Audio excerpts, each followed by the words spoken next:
We are live. We are live.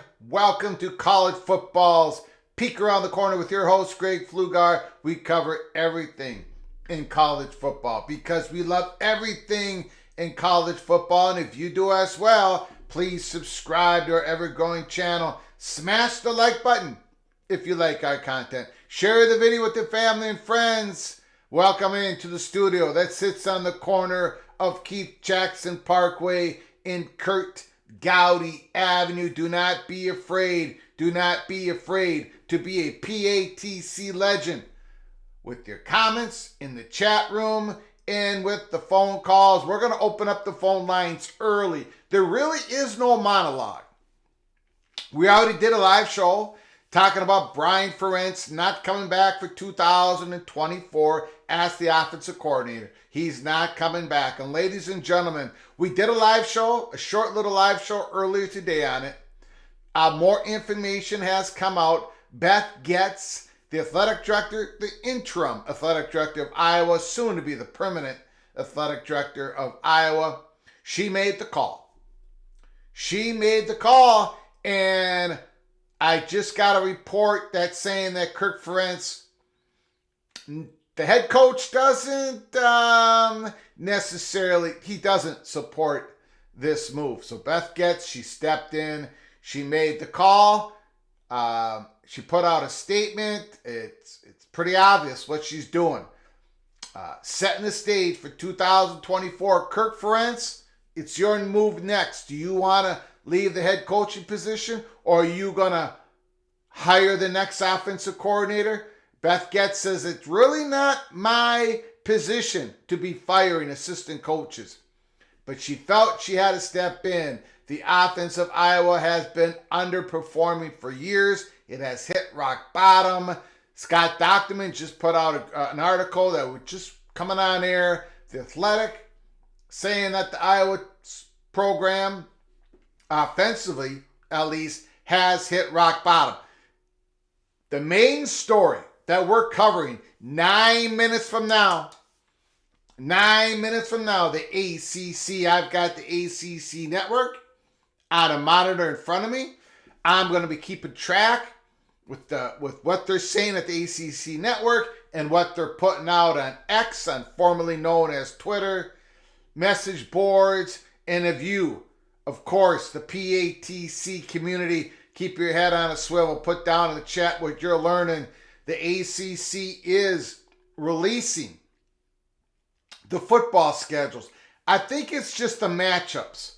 I don't think they're going to have dates on them, but maybe they will. Maybe their 2024 will have dates. But basically, the ACC is releasing their football matchups for 2024 on to 2030. Now, somebody told me it goes all the way to 2032. I did not see that. I thought it was just to 2030. Regardless, we're going to learn a lot here starting in 8 minutes. Primarily it's a 17 football conference in 2024. California, Stanford, and SMU are joining the conference. So who is each school's permanent rivals going forward? Is it going to be a flex? Like the Big Ten, where one ACC school might have 2 permanent rivals and another ACC school might only have 1 permanent rival. Or maybe there's an ACC school out there that has 3 permanent rivals. Maybe the North Carolina schools. There's 4 of them. Maybe they all play each other 3 times a year.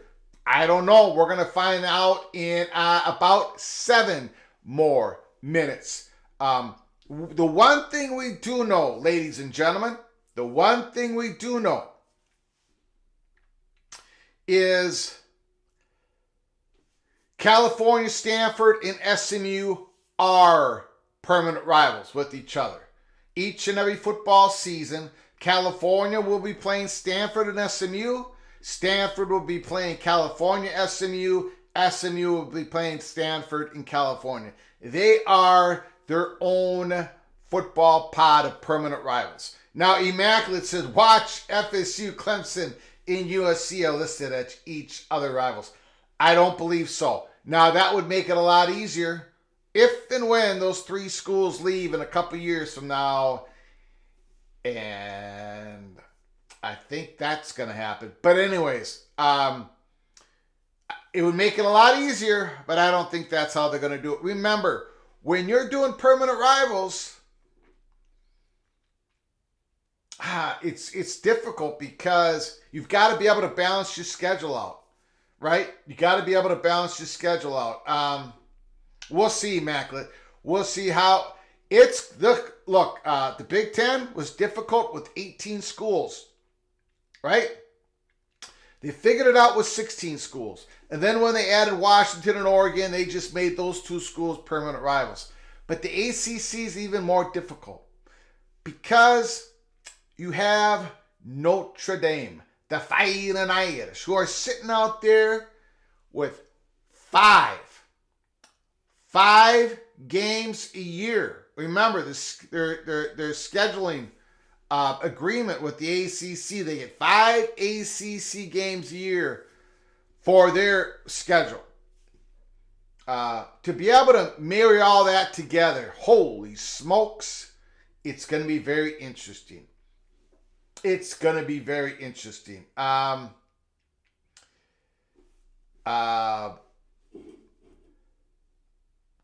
Now, we got 5 minutes to go. It's going to be an hour program on the ACC network. So we're going to be doing this live, real-time reaction, and you can talk about anything you want in college football.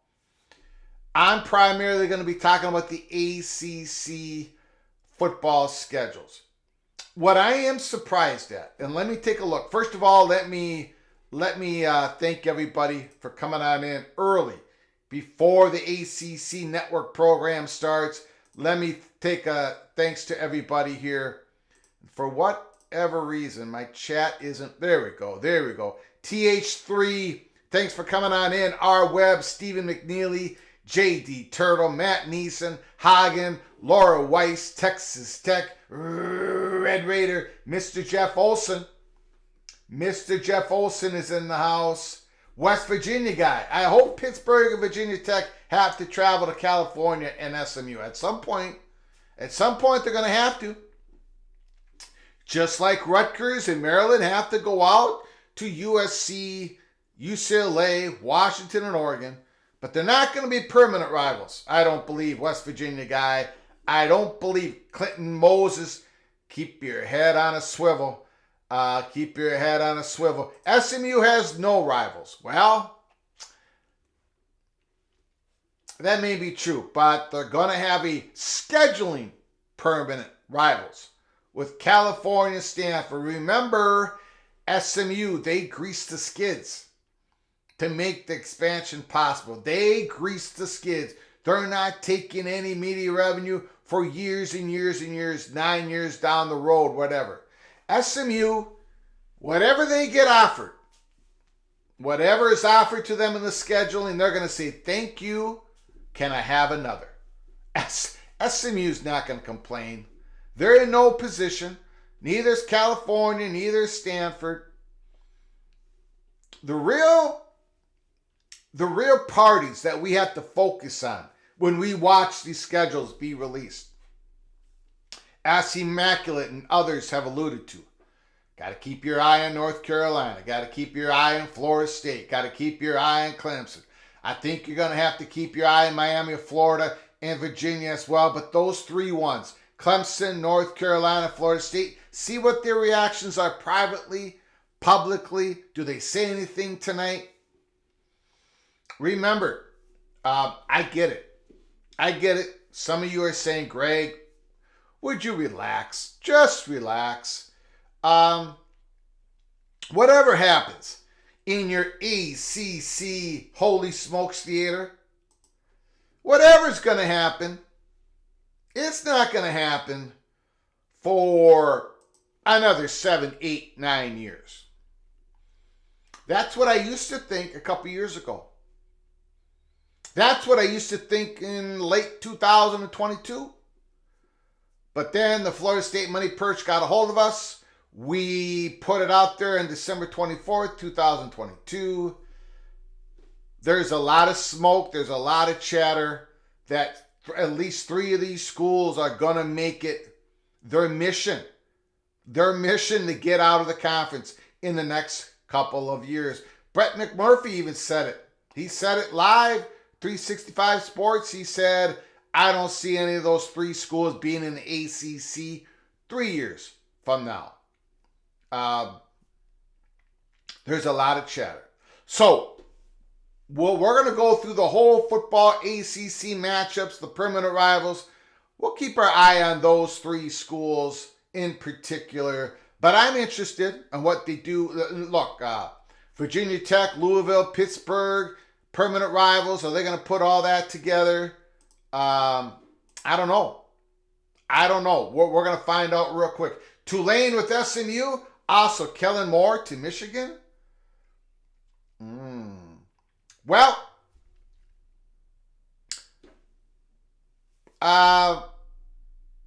in the future, Tulane to the ACC makes a whole lot of sense. If and when the first 3 schools leave and then a Virginia leaves or a Miami, Florida leaves, Tulane to the ACC makes a whole lot of sense. Kellen Moore to Michigan might make sense, but of course, we don't know if Kirk Ferentz is coming back. We did learn, since we did our live show earlier today, we did learn that Kirk Ferentz is not so keen, did not support Beth Getz, the interim athletic director's decision for Brian Ferentz not to be coming back next year. So Kirk Ferentz, he could be walking out that door by the end of the year. Then you have a head coach. Hot board for Iowa, which we just don't ever see. We see about once every few decades. And then the offensive coordinator position, whoever becomes that head coach, all eyes will be on who's going to be the offensive coordinator. What type of system will they run in Iowa? They just have to improve on that side of the ball. There's no question about it. They have been such a dynamic defense and special teams football team. If they had an average offense, they would be winning the Big Ten West going away. They'd be challenging for the Big Ten championship. We shall see. We shall see.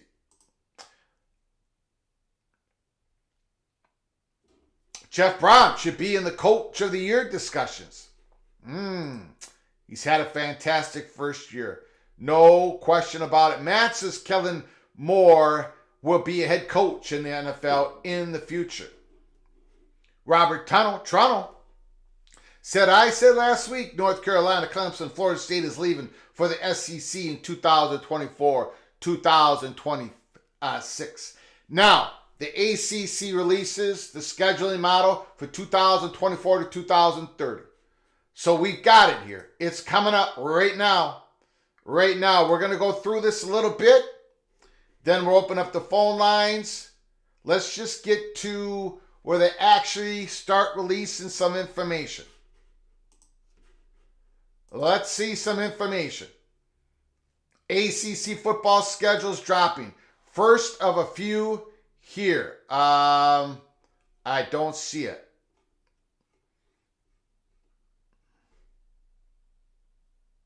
Okay. No divisions. All 17 league teams will play each other at least twice in 7 years. Well, I hope so. Of course, they only have 8 conference games in the ACC, at least twice in 7 years. 68 conference games each season with 16 annually protected matchups. The top two teams by conference win percentage will play on the first Saturday in December in the ACC championship. So they are doing a flex permanent rival just like the Big Ten. 16 annually protected matchups. 16 of them. I think in the Big Ten, how many other? Was there 12? 12, so they have a little bit more. They have a little bit more. Let's see if we get more information. Seeing if we get more information. The ACC network is playing around here. Come on. Come on. Hopefully I have it on the right ACC network channel.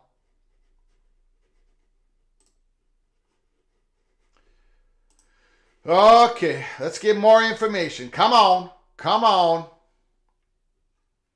Here we go. And we've got it. We've got it, ladies and gentlemen.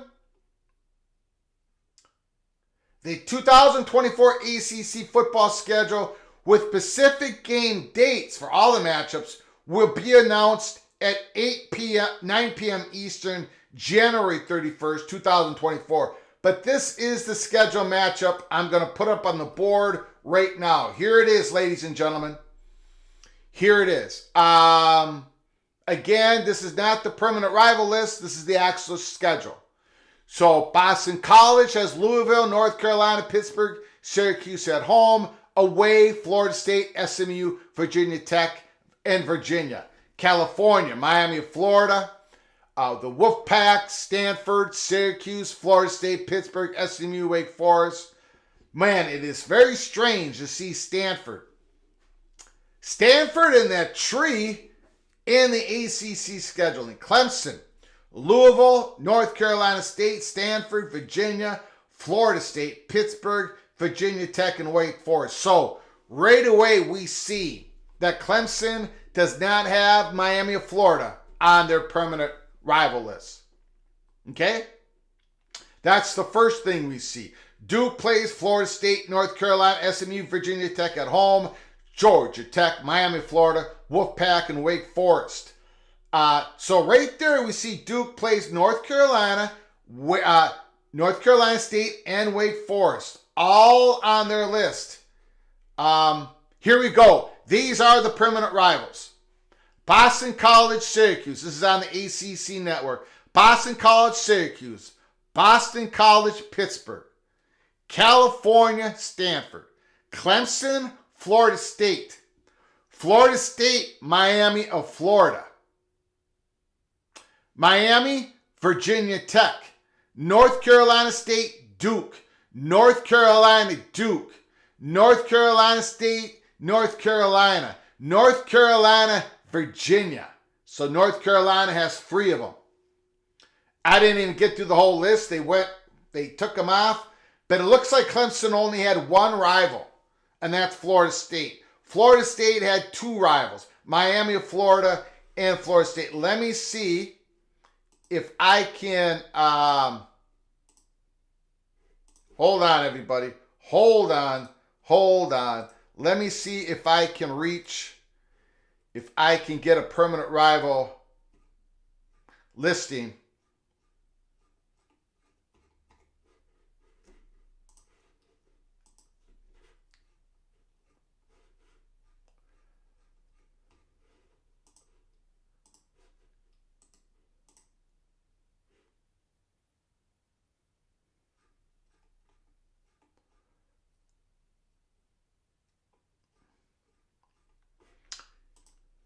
No, they had it listed real quick, but okay, here we go. Thank you. We got it. We got it right here. The new scheduling model protects 16 annual matchups. Of the 16 matchups, 11 are retained from the current 3-5-5 schedule model.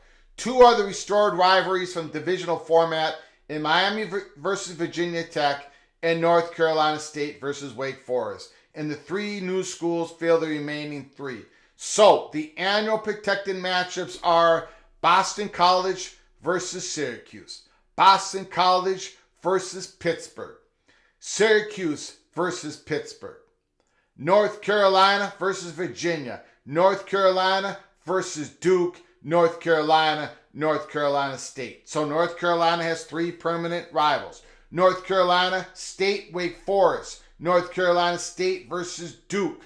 Duke versus Wake Forest. So Duke has 3 permanent rivals. Virginia Tech versus Virginia. Florida State, Clemson. Miami of Florida, Florida State. Miami, Virginia Tech. Stanford, Cal. Stanford, SMU. California, SMU. So Clemson has 1 permanent rival with Florida State. Florida State has 2 permanent rivals. Florida State and Miami of Florida. And then Miami of Florida has Florida State and Virginia Tech. There it is. There are your permanent rivals. There's 16 of them. 16 of them, 8-game conference, no divisions. Supposedly this mitigate travels concerns. Regional rivals being protected. There it is, ladies and gentlemen. Let's get to your comments. And we're going to open up the phone lines. You can talk about the ACC schedule. What does it mean? If it means anything at all. If you're an ACC fan, what are you thinking? What are you thinking? John Teal, once again, thank you for your generosity to this channel. Thank you for your coming on in. I appreciate it, for your great comments. A powerhouse Ivy League, Tulane and Rice on the deck. Some people are thinking maybe that's happening. Great. Jared Jones, thank you so much for that DM. Appreciate it. North Carolina, Virginia connection. Interesting.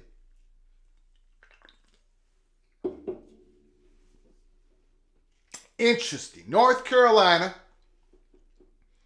protected rivals with Duke and with North Carolina State. And now they have a connected rival with Virginia. Now I have to believe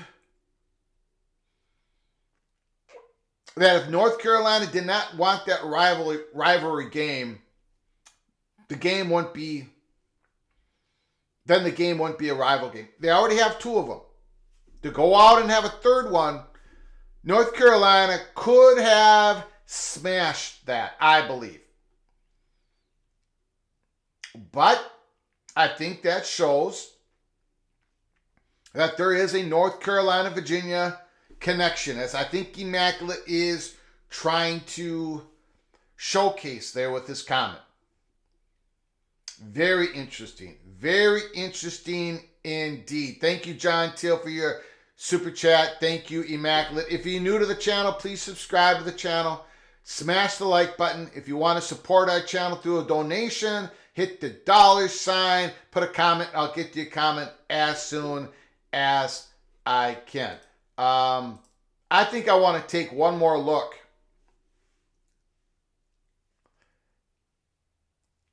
I think I want to take one more look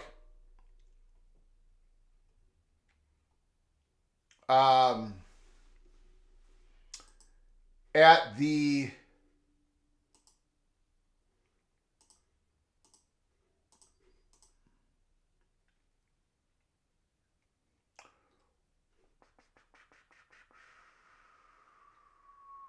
So am I okay? Hold on, everybody.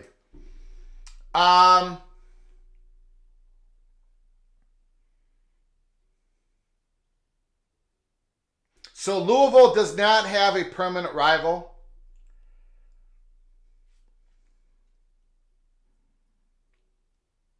Louisville does not have a permanent rival. So nobody feels connected. That's interesting in itself.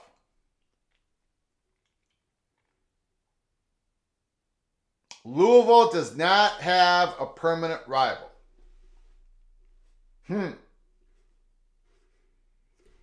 Now, this is not like the Penn State situation. I mean, Penn State didn't want a permanent rival. Interesting. Very, very interesting. Let's put up the schedule for 2024 again, if I can find it.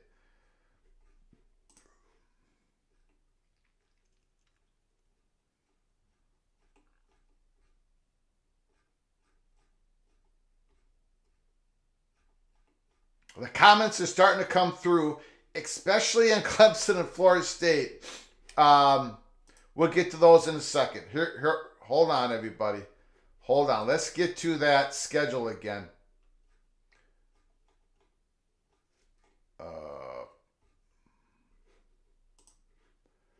I do not want...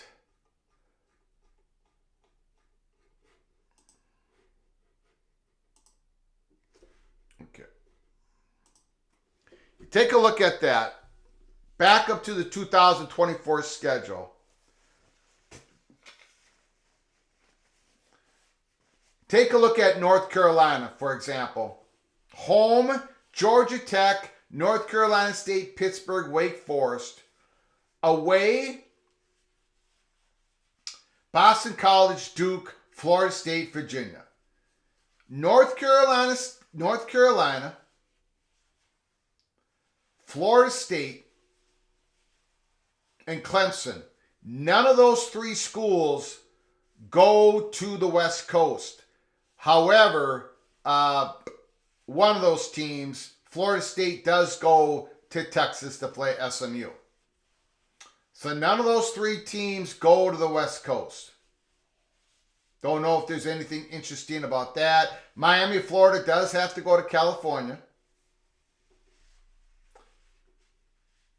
So, very interesting. Very, very interesting. Get back to your comments here.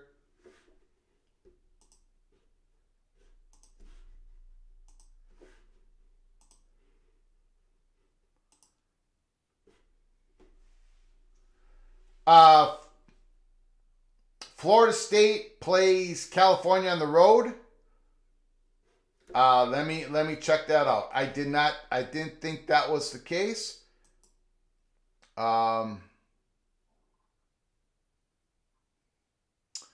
Florida State plays California at home. They play Duke, Georgia Tech, Miami, Florida, and SMU on the road for 2024. I'll just pop it up real quick there. Right there, Florida State plays Boston College, California, Clemson, and North Carolina at home.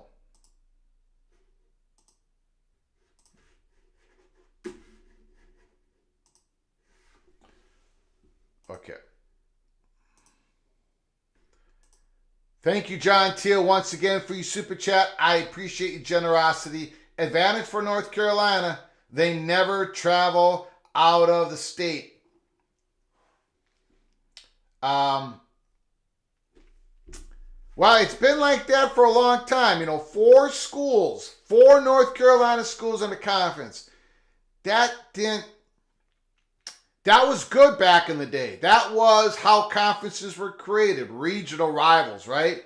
But now that it comes to TV, the TV money, the most value you can bring to your networks, 4 schools in the same state when it comes to North Carolina, even though that's a growing state,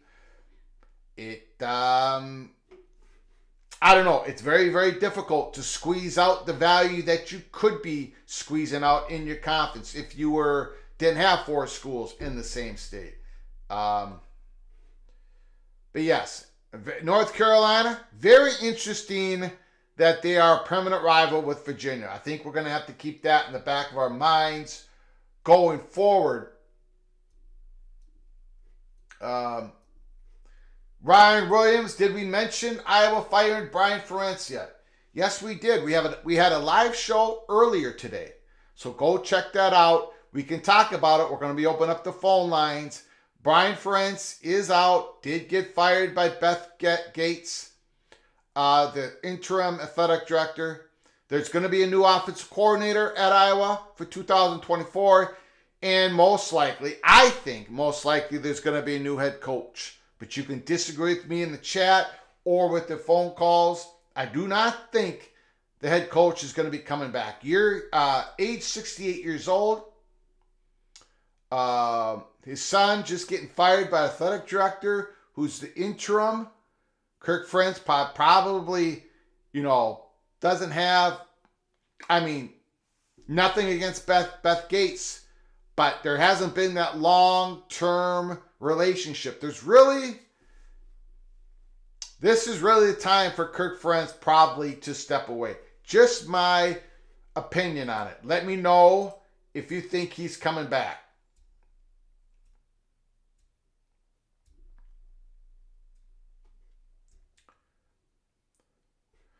Robert Trunnell, Louisville's rival is Cincinnati. I predict today the Big 12 will be the Pac-12. ACC will pick up Tulane, Rice, Memphis, USF, and the Big 12. And from the Big 12, TCU, West Virginia, Cincinnati, UCF in 2031. I appreciate the comment, Robert. When the SEC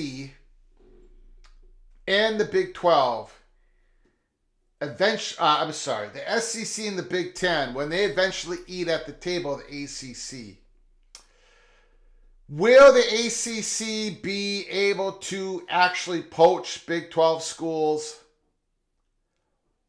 The one advantage they have is the ACC network over the Big 12. The Big 12 does not have a network conference. Yes, they have ESPN Plus now. I get it. But their subscription and how well that does isn't tied in to the financial success of the Big 12 schools. Those schools get a flat fee. The better the ACC network does, the better the ACC schools get money, or the worse it does, the worse they get money. It's tied to, the network is actually tied to schools. But that's about the only advantage the ACC has over the Big 12. I don't think that the ACC is going to be in a position to be able to poach a West Virginia and the schools mentioned here, a Cincinnati, a UCF. When you're losing Florida State, North Carolina, when you're losing the top brand schools, I don't think the ACC is going to be the one that is positioned to poach from the Big 12. I think the Big 12 is going to be poached in position to possibly poach from the ACC, maybe 1 or 2 schools. We shall see. That's going to be a big old debate as we go forward here in the weeks, months, and the next couple of years ahead. Thank you, Robert, for your comment. I appreciate it. Immaculate. Yeah, I would be surprised if Kirk Ferentz sucked up his pride on this one.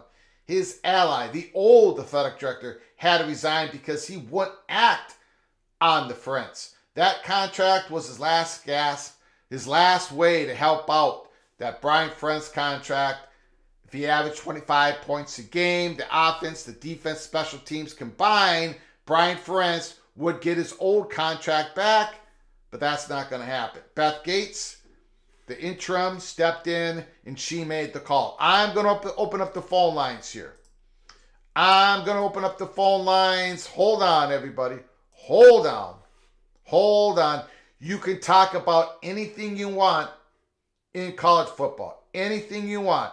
We can talk about the Iowa situation, the ACC schedule. The lines are now open. The lines are now open. Clemson's home schedule: Louisville, North Carolina State, Stanford, and Virginia. They're on the road: Florida State, Pittsburgh, Virginia Tech, Wake Forest. Now we can talk, if you want to talk about, if we want to talk about it, we'll talk about it here. Look, Florida State and Clemson are a permanent rival in this ACC scheduling, correct?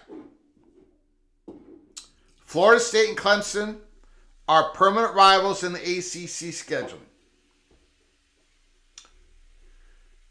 North Carolina and Virginia are permanent rivals in the ACC scheduling.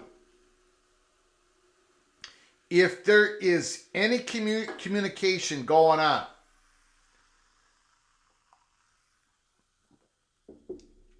and there is, as I take a sip from my Cloak and Dagger mug, if there's any communication going on, and there is, behind the curtain, unofficial talks, and there is. And if there's any combination of schools talking, indirect talks, look, it's Clemson and Florida State that are doing the most talking with each other. It's North Carolina and Virginia doing the most talking with each other. It doesn't mean North Carolina's not talking to Florida State. I'm just saying there is a connection. Call from Rebecca, go Huskies. Rebecca, go Huskies. The floor is yours. What is on your plate? I haven't heard from you for a long time. Washington undefeated, number 5 in the land. You got to be excited, Rebecca. What's going on, ma'am? Well, I mean, it's been a long season for me.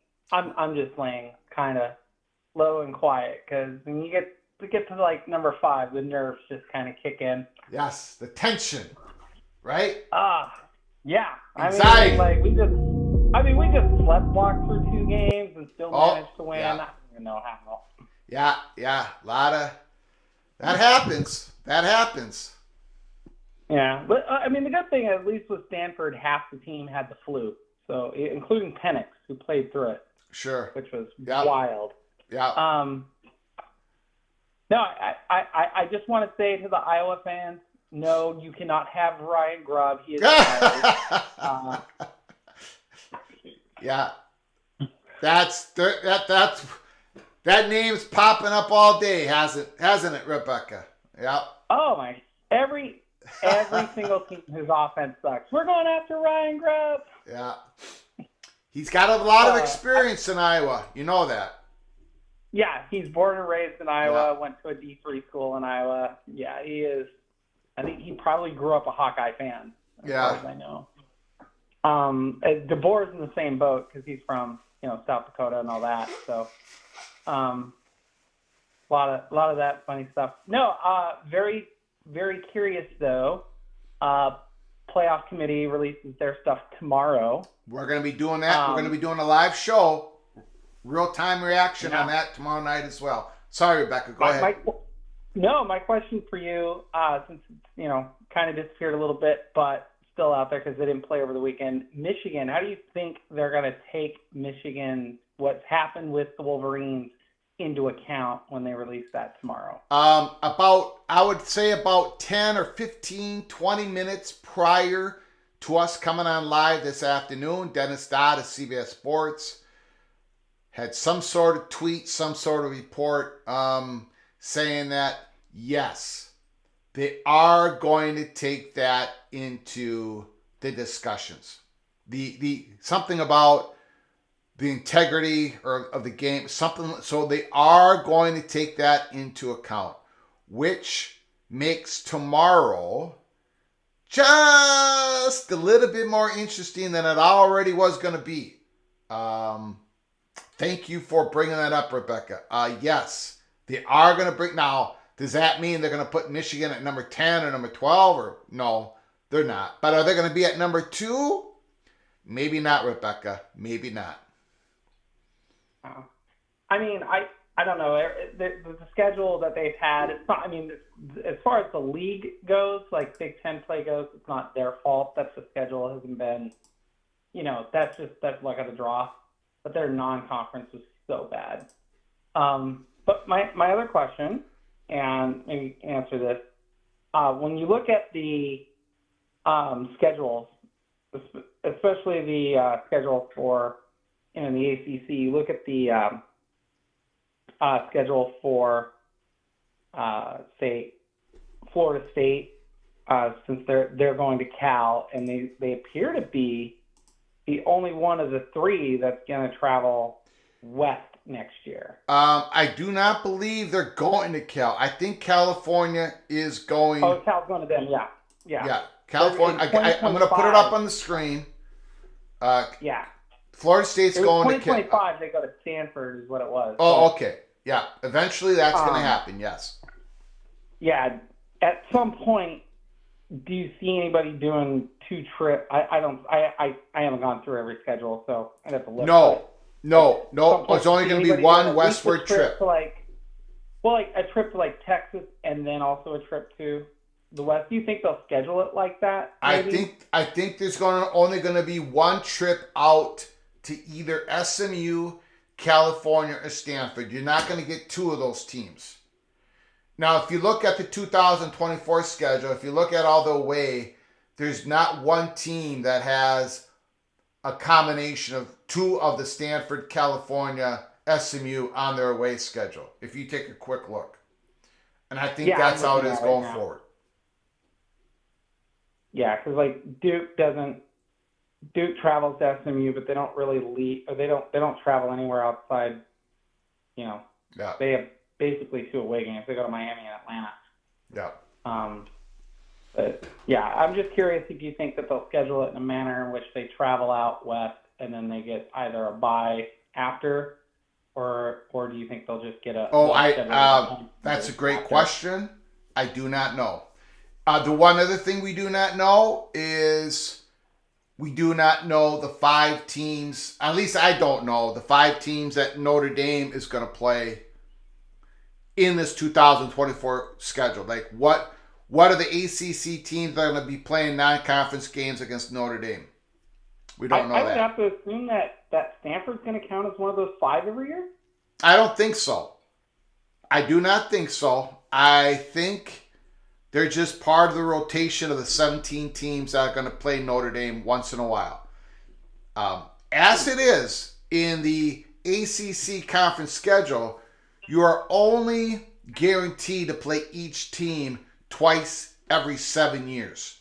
Now, the Big Ten is a lot more, we play each other way more often every 7 years. I think maybe it's average of 3.5 or something. I'm not sure, but... I mean, it makes sense in the Big Ten with less school. Well, they have 18 schools, but they have 9 conference games versus 8. Yeah, they don't have a weird Very scheduling. True. The weird scheduling with Notre Dame kind of makes it easier to make it work.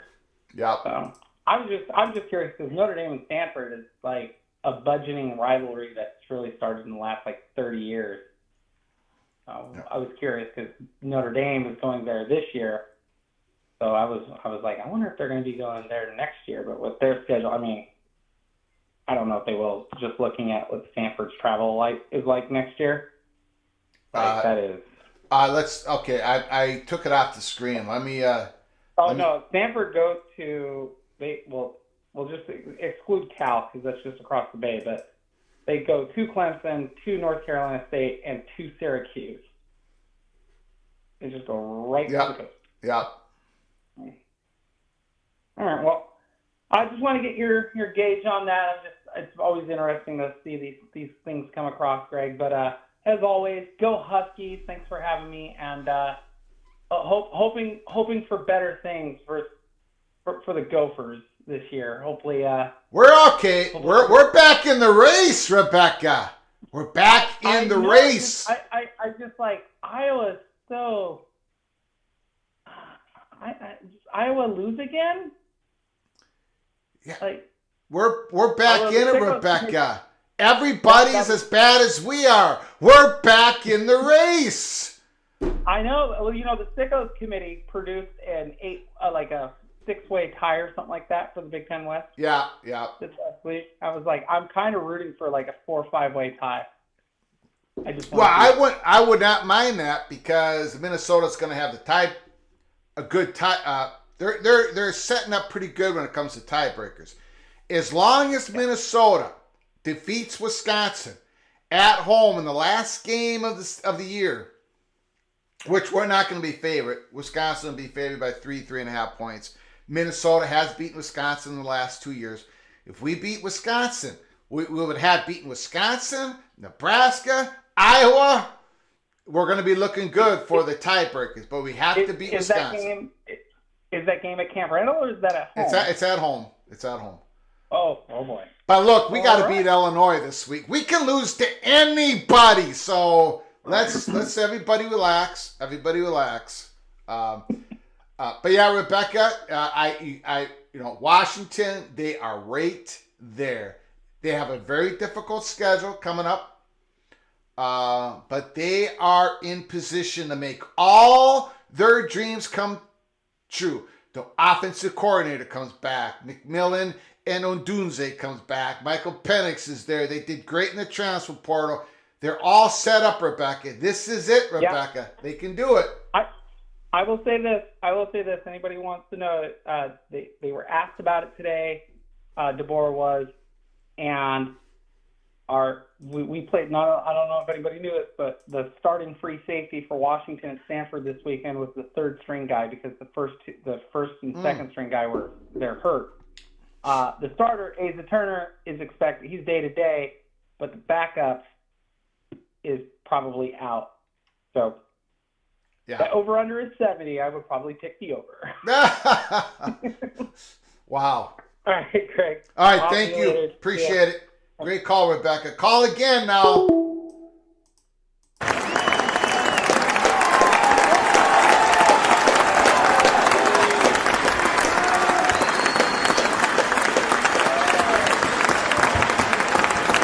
It's nice to have Rebecca calling again.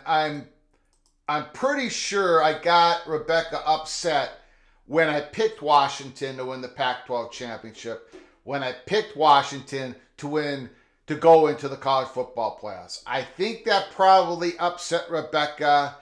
Unlike a lot of people when they're happy that a person predicts them to do well, when I predict your team to do well, people get very upset with me. I'm glad Rebecca has called us again. I appreciate her phone calls, her perspective, her angle on everything as Washington goes for the college football playoff, the Pac-12 championship, and is entering into the Big Ten next year. The phone lines are back open, 763-260-1333. If you're new to the channel, subscribe to the channel, hit the notification bell. You get notified when we come up on live. This is our second live show of the day. Please smash that like button if you want to donate to our channel. It's the only way we keep the lights on is through your donations. Hit that $sign when you make a comment. We'll get to your comments as soon as we can. I've got my eyes on the ACC monitor.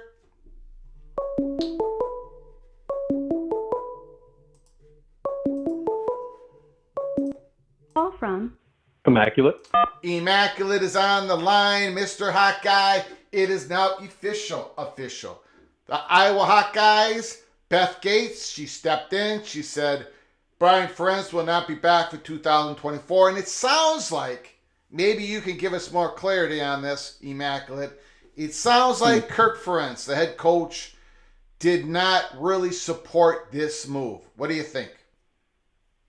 Yeah, I saw some little footage on X on Twitter that he had a little press conference and they were asking him about making moves with coaching over the bye week. And he just kind of looked at the guy like he was stupid and was like, no, we went 10 and whatever last year. And, he just kind of put on it. So that was last year. He was asked that question last year. Oh, was that from last year? That was from last year. That was a videotape from last year when Kirk Ferentz was asked the question in the press conference during the bye season from the Iowa 247 guy, and he asked him, "Is there any possible plans to make any changes, whatever?" And Kirk Ferentz looked at him like, we won 10 games, last year, whatever. That was last year. This year, this is like the same time last year. During the Monday after the bye weekend for Iowa, same day, and now it happened. I mean, it's just hard for me to believe at this point, like, just as a man, and your son basically just kind of, went through this, and you weren't allowed really to have much say in it. Like, the son even had to answer to the AD. Like, they wouldn't even give him control over it. I just kind of feel like after this, do you really want to keep going if you're Kirk? I mean, I don't think so. You're I don't 68 think so. years old. Everyone coming in. What were you saying? I agree. He's 68 years old. He just saw his son lose a job. I can't imagine him being back, but we'll see. Yeah, I kind of think this, like, they chose to do this at this time as a bit of a statement to him as well. Make the right choice. No one's going to come along and push Kirk out. No one. It's not happening. Like, for anyone thinking that, like me or any of Iowa fans, going to come here and just be ecstatic over what's going on with Brian, that's just not going to happen. I mean, that's bittersweet. That's just business. No one wants to see it come to this. It really would have been nice if they just would have resigned when they should have. But this is just business that needs to happen. And with him, like you're saying, his name is set. But if you were to be the head coach and watch your son be removed like this and you stick around, I don't know. Yeah. That to me is kind of like, I don't know how I'd feel about him after that. Like, I'm kind of expecting him at this point to, save face, save honor, save whatever people want to call it, but to say, I'm going out with my son. It's time. It's, you got all the new schools coming into the Big Ten, and I don't think those are the last ones. Things are changing. You don't have the West to compete anymore. He's used to building a team for the West. Yeah. It's what it is. And now you have to change everything. And you're having your son taken from you. How much say is he going to have in the next OC? Clearly, they're probably going to bring in someone who's supposed to replace him. Or is he going to be told you have to let this offensive coordinator do what they want to do? So that means you have to change all of your recruiting patterns. You have to change whatever transfer portal strategies you have. I mean, it's a big deal. And I don't think that they're just going to let him, I'm just going to have to say it, ruin an offensive coordinator by saying you got to do it my way. Because that way is just not going to work in this future Big Ten. Mm-hmm. It's just not. So, yeah, my prediction right now is that he'll go through the season, and then at the end of the season, he'll announce his plans. They'll make a big, huge thing of it. They'll make plans to make a statue for him because he's an institution on that campus. He really is. this put a little sour taste in it, but it doesn't change what he's done, and it's pretty impressive to do that out of Iowa. What he's done. So, yeah, I think that one's pretty much set in stone. The ACC stuff, though, that I found that to be interesting. Not as interesting as it could be. Yeah. But now let's talk about it. I mean, North Carolina, they already had two permanent rivals, North Carolina State and Duke, which makes sense. But they got a third one, and it's Virginia. And Clemson has one permanent rival. It's Florida State. And Florida State has two permanent rivals, Clemson and Miami, Florida. So, again, there is this more of a connection, this connection tissue, whatever you want to call it, between Virginia and North Carolina, because North Carolina could have said, nah, we're going to have two permanent rivals. We're going to stick with our two in-state rivals, and that's it. We're not going to take out a third when Clemson only has one, whatever. But Virginia, North Carolina, that's important in North Carolina. So it has to make you think a little bit more, Immaculate, about who's talking to who may be talking to who in combination. What do you think? Well, another little one I'll bring up is Virginia Tech. They got two rivals. One is Virginia, and another is Miami. So I'm starting to question my own self now at this point, because I've been pulling back on Miami. I've been saying I don't think that they're necessarily involved in what's coming up right now. But if you start to look at them as part of this, it's besides the North Carolina and Duke game, it's pretty much all the schools that would likely leave are only rivaled with each other. The only one that's not is North Carolina Duke, and maybe I'm wrong, and Duke is going too. But there's not much cross-rivaling from that group of likely departures. When you look at NC State, they've got Duke as well, so, questionable on that. But there's just that in North Carolina. Yeah. I don't think North Carolina State even has Wake. Like, who does Wake have? I'm looking at this right here.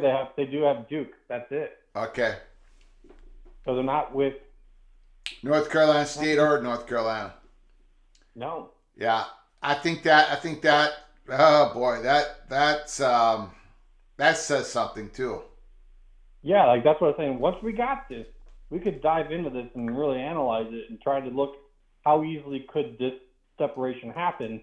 And the biggest question mark on me for now is Miami, because I was not really thinking that was a big part of it. I thought that they would stick around with Notre Dame and that Notre Dame's not interested. But this tells me that they're much more integrated in with the likely departures. And so I don't know where I'm going to list that, because I didn't have them in my 6 departure list, but they're on that side of the line, so to speak. Yeah. I don't know. Yeah, I think we might have learned a little bit on that in regards to these schedules, because Clemson only has one, right? It's Clemson and Florida State. Florida State only has two. North Carolina, of course, has their in-state rivals. If you don't count the in-state rivals, I do see North Carolina State and Wake Forest now. I missed that somehow. I don't understand. Yeah, but if you don't count the in-state rivals, Clemson, Florida State, North Carolina, Virginia,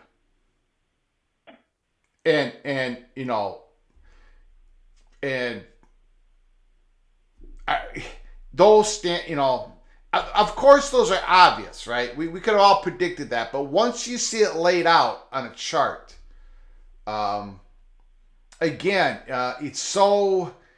It would be so much easier for those schools when they're communicating indirectly with other conferences.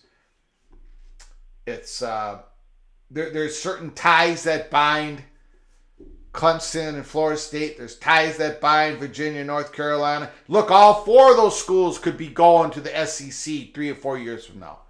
But I think, or whatever. But I think there's a definite.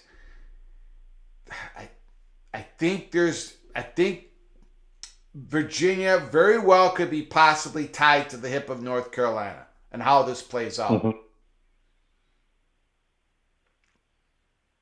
Yeah, and their only other one is with Virginia Tech, and that's an in-state rival. Yeah. Yeah, and I don't believe Virginia or Virginia Tech. They're going to have some hurdles to getting out of there if one of them is to be left behind. So I don't really consider that to be a possibility. And so the fact that they're just with North Carolina and Virginia Tech, and there's a very obvious line of kind of demarcation here where the northern schools and the southern schools are not connected at all. What was that? What was the last part you said? There's no connection at all between the northern schools and the southern schools. Yeah, yeah. Like that line, like there's no Virginia Tech or Virginia. There is no. Yeah, I'm sorry. Go ahead. No, you're good. I'm just saying, like neither one of those schools plays anything that's just right to the north of them. I mean, like a Virginia Tech versus Syracuse, or against Pitt. I mean, it's basically just Boston College, Pitt, and Syracuse are their own little threesome, and they're just. I got to put up on the screen again. Look, 10 years ago, 8 years ago, 7 years ago, Boston College, Syracuse, Boston College, Pitt, Boston College, Miami, Florida was a rivalry. They had a connection, man. They had a rivalry. Way past Doug Flutie years. Yeah. And that's you say, the northern and the southern has disconnected from each other. So that is interesting. Obvious. Yeah. Yeah, there's no Virginia connections up there, and Miami has a long history with those Big East schools, and that's gone. So, that's gone. Yeah, and if Miami does stay, they could pretty easily pick up rivalries with Wake and Duke, to replace, like say, Wake NC State, and to replace Duke, North Carolina, whatever. They could really pick that up. So I don't know. Louisville has no rivalries. Louisville has no rivalries. And they could have easily slipped them right in with the whole Boston College, Syracuse, Pitt thing. I mean, why not? Yeah. That's the oddball right there. That's kind of the black eye of why is Louisville not in this at all? Yeah. I got nothing on that other than to say, hey, Big 12, you talking to Louisville? I don't know. Yeah. I mean, who are they? They're not. It's not like they're looking to add anyone that would be like a good future rival for them. Like that's kind of the thought on Penn State is that they're looking at some of these schools that might come from that direction as we'll go ahead and rival with them in the future. Yeah. But I don't know. Where do you think Brian Ferentz goes next? What do you think he does? Where does he go back to being an offensive line coach? I think he'll put out feelers for offensive coordinator, maybe as far down as FCS. And I don't think that, if you're down there, you look at this and say that's a bad idea because this guy's got a lot of experience. Mm-hmm. He can bring a lot to a team still. I don't mean to be like this guy is terrible because he was the best offensive line coach in the country. They were known as O-Line U. And so by connection, whomever you have coaching your O-line, if he gets into that heavily with them, that's a pretty big deal. Maybe I could even see a G5 school. Why wouldn't a G5 school want to look into that? I don't know if he could step all the way up into a head coach position. but I could see someone picking on by as an offensive coordinator. Now, I think he's been there for so long that him going back as just an O-line coach, I think that would be kind of career suicide. Oh, really? Okay. I was thinking Ferentz would. I thought Brian Ferentz would maybe take a big time offensive line coach job somewhere. Now, if it's big time, like say, you know how Alabama likes to take guys and, you know. Well, maybe not that big time, but Power 5. You don't think he'd be interested? Brian Ferentz in an offensive line coach job? It would have to be a tier 1 because it's a big step down for him. So the program would have to be a step up. You know what I'm saying? Mm-hmm. And I only bring up Alabama because they're known for doing this with coaches who have gone bad, and they don't care where it's from. I mean, they had the Maryland coach. They had guys from all over that they've brought in, and look, he is a stud offensive line coach. So if that's the case, then I would actually say, why not? Why not Alabama? I mean, I think they've fallen off in that regard a little bit. I mean, they're still good on the line, but if you could bring in maybe the best offensive line possibility, Richard in chat, Colorado guy, says that. Yeah. I mean, I guess if Deion came calling him, that would be interesting. We got a couple comments in the comments section. Georgia Tech also has no rival. Thank you, Kenneth Evans. Oh. Yeah. Didn't even think about them. That's very strange. Yeah. Why?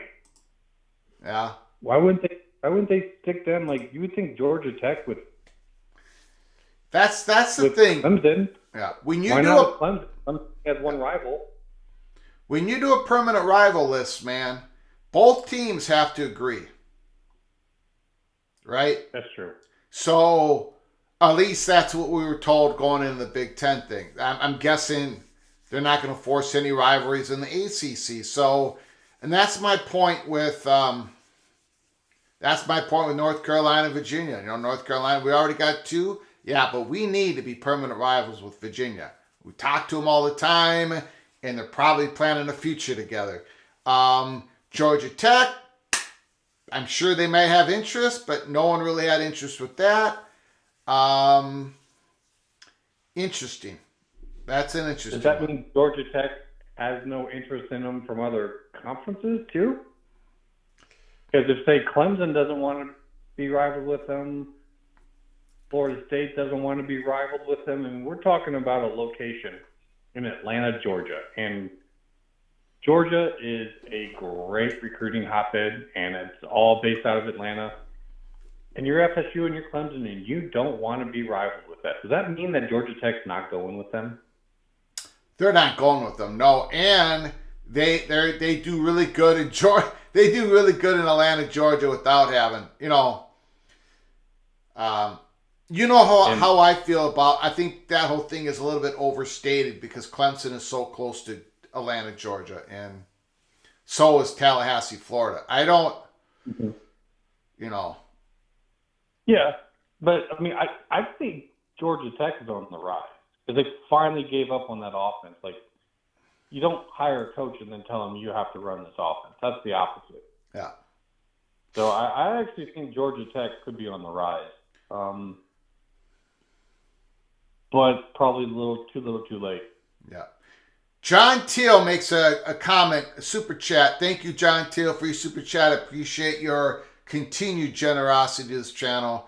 Colorado needs help with the O-line coaching and talent.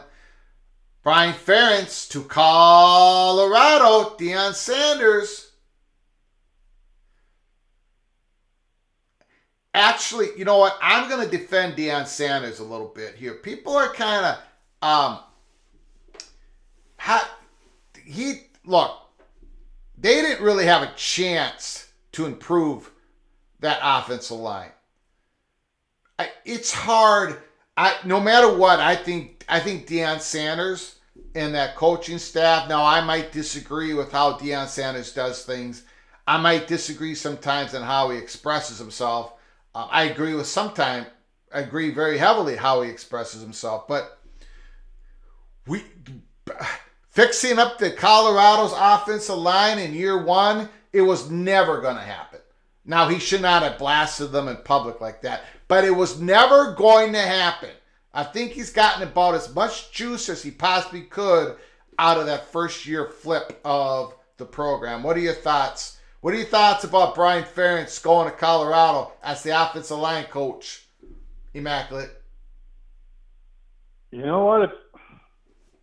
It doesn't match up with what I'm saying in terms of raising the bar in terms of program, but that's kind of the unicorn that might not, that might not fit that mold, and that it would be a splash move, and they need help on their line. Like, I don't know who's coaching it. I don't know if the guys are any good or not, but they need it. And if there's anyone who could come in and make a big splash and actually make a difference on the offensive line, if he's focused on it and protecting Coach's son, because he's coming back next year. Yeah, they're coming back next year. Shooter is definitely back now. Yeah. You know what? I say that's okay. I'll add that one to the list. I like the Alabama one the most for him if he's going to go back to the line. But Colorado, it would definitely be visible. And if he was to succeed in doing that, and you're going to have what happened to Shedeur this year versus maybe, a great season next year with a great offensive line, that would put him right back. That would change his stock. So yeah, that's Opie. That's also a possibility.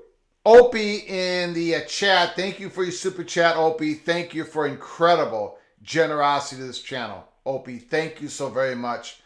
Brian Ferentz to Bama makes perfect sense since he likes to run. Saban has said that with the clock running for most of the game, he wants to run more and control the clock. So Opie agrees with you. Brian Ferentz to Alabama makes a whole lot of sense. Yeah, it just sounds like one of Saban's projects.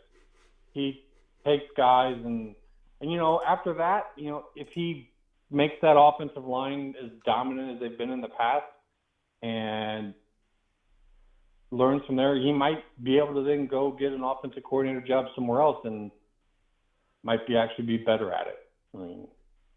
So yeah, that's my number one. That doesn't mean I'm saying that's going to happen. I just think that would be the best move for him, and hopefully that can happen. If not, I do like the Colorado move. There was no way. I'm sorry to keep jumping on this, but there was no way Colorado was going to have a mediocre offensive line this year. It was impossible. It was good. It was impossible. So I think now people are being a little too tough on Deion. I think they've got as much out of what they did with that aggressive flipping of the. I did not think they were going to do this well. No way, no how. So next year they're going to have a full recruiting cycle with NIL, with their boosters coming up to the plate. They have some more time. They'll get more talent. We'll see if they improve next year. They probably will improve next year.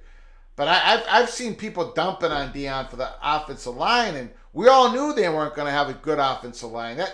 That why that first game was so spectacular. And I think people are being. I think maybe people praise Deion Sanders too much early in the year, and I think they're dumping on him too much right now. I think he's done a really good job first year at Colorado. Yeah, considering what we were all saying about them based upon the talent that they had, what they could do. I mean, I initially said before the season that I thought that the cap was 4 wins. Yeah. Most people were saying 2 or 3 wins at most. And then the beginning of the season happened, and that just kind of, everything went a bit nuts. And so you had a whole bunch of people all of a sudden liked him, a whole bunch of people didn't like him, whatever. It just kind of got out of hand. And I don't think it's a bad season at all for them. I think they're doing pretty well. They did not get in, a plethora of big talent at offensive line or defensive line, and we're seeing that. That was known. He even talked about that himself beforehand. But I think if you are somewhere and you're a good offensive line prospect on another college team somewhere, defensive line prospects, you look into this and say, okay, now I see what they need in order to go far. Now it might be worth going out. But getting linemen in the transfer portal is hard because they're always so wanted. So yeah, it's hard. But if you sign a very, very well-known offensive line guru, despite the bad press of this departure, his history is very evident. And even in chat, our friend Jared, for a while, say he's like, we'll take him. I mean, it's in the people who know, they know Brian Ferentz is a stud when it comes to the offensive line. So if Dion could pull that, I would applaud him and say, well done, sir. You probably beat out some bigger name schools in getting him, because I do believe as an offensive line coach, there will be lots of attention. Yeah. Now, I don't know if there is for offensive coordinator, so we'll see. But Yep. All righty, sir. Thank you, Immaculate. Good talking to you again. Appreciate it. I don't know if anyone knows, we are actually going on tonight instead of tomorrow. Oh, okay. So if you're on Big 12 Mafia, just letting folks know we'll be on tonight, not tomorrow, so I don't want people to miss out, and I'm sure we'll be talking about the exact same stuff. Got it. Thank you, sir. Appreciate it. Thank you. Have a good night. Yeah.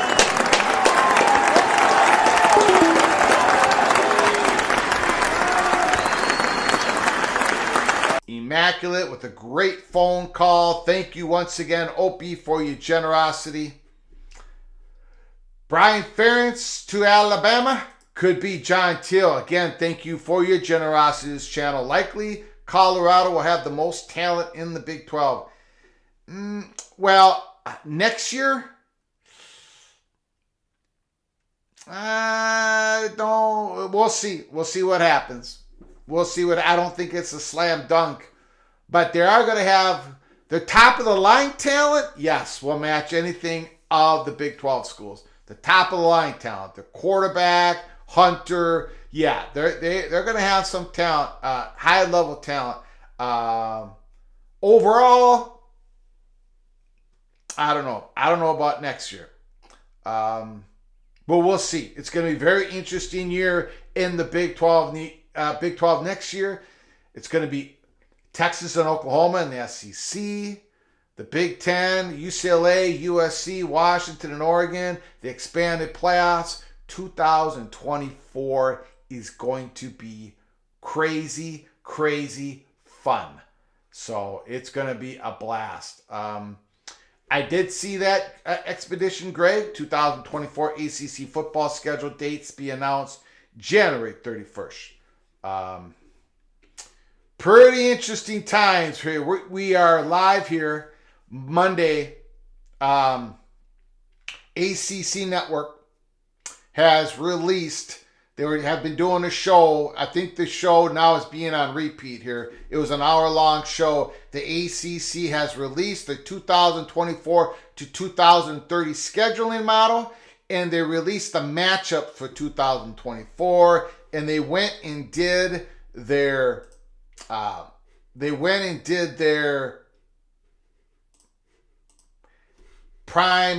permanent rival games.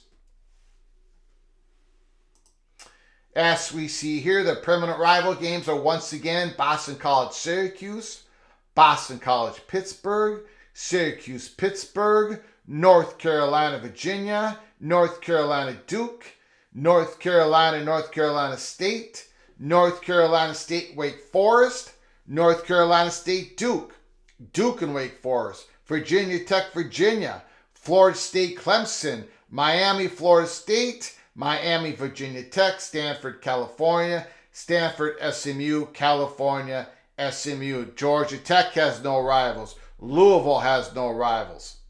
Those are the permanent rivals. There's 16 of them. And each team is going to be guaranteed to play every other team in the ACC conference twice every 7 years. No longer than 7 years.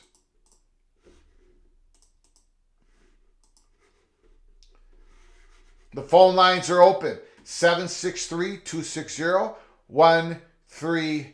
833.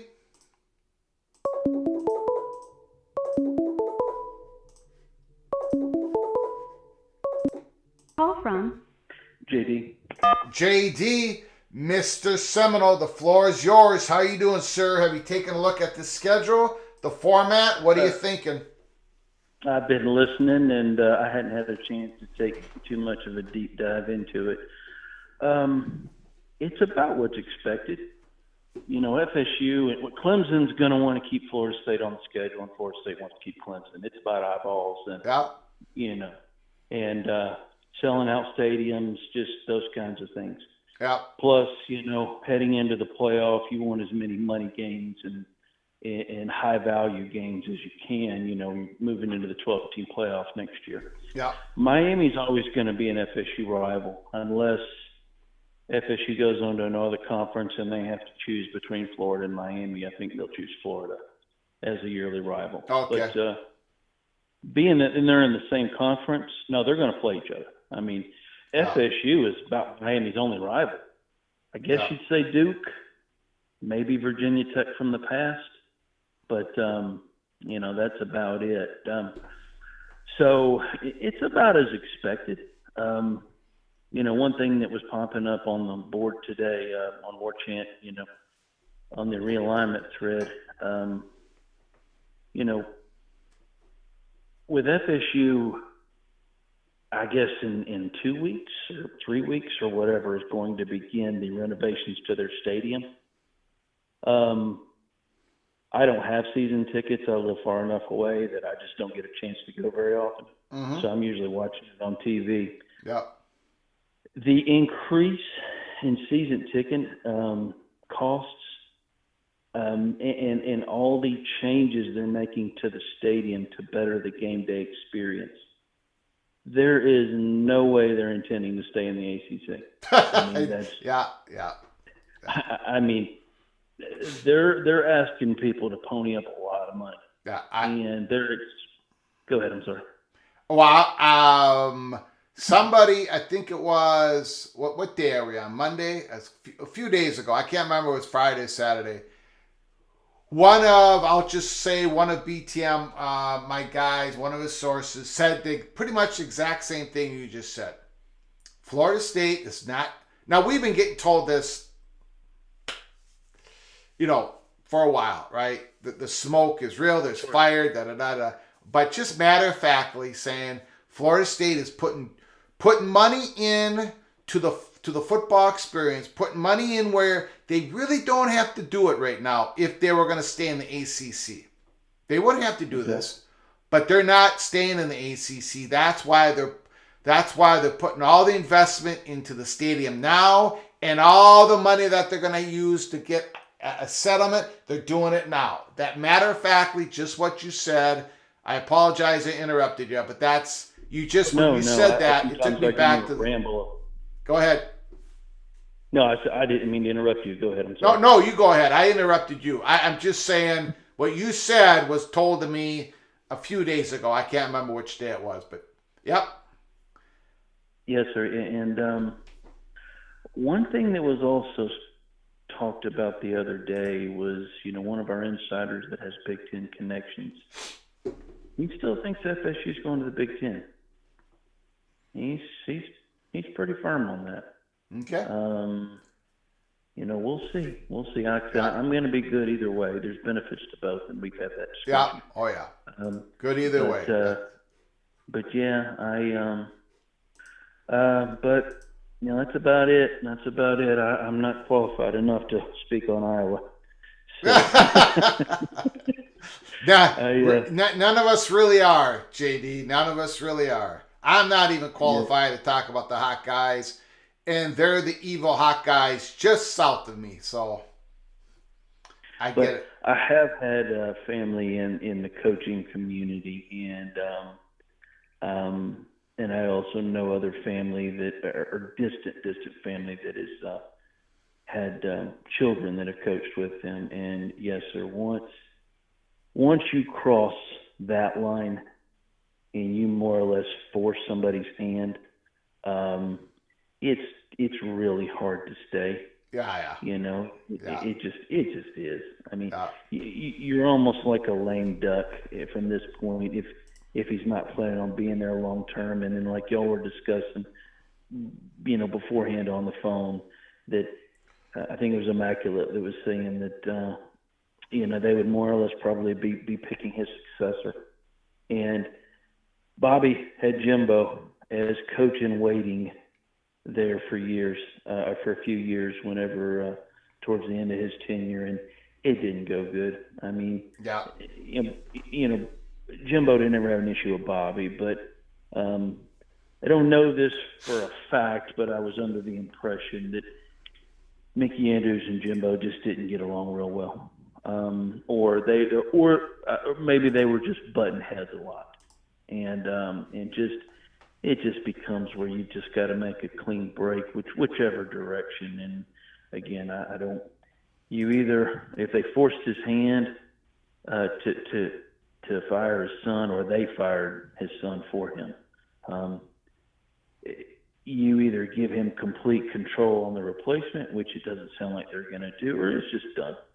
And and it's sad when it happens, but every coach eventually gets fired.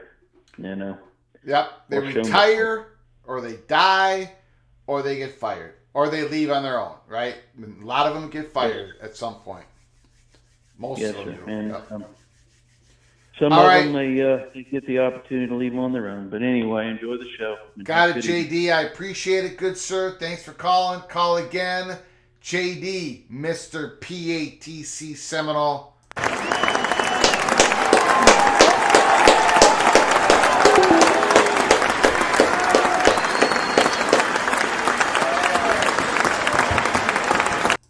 Great call again from JD, giving us the perspective, Florida State Seminole perspective. John Till, thanks for your super chat once again. While he's at it, why not get Ed O for D-line? Ooh, Ordrin. Brian Ferentz. Ed Ordrin. Interesting. And then John Till, thank you for your super chat. Ordrin is a blue chip recruiter, and he's from, he is. He's outstanding. He is. No question about it. I don't know.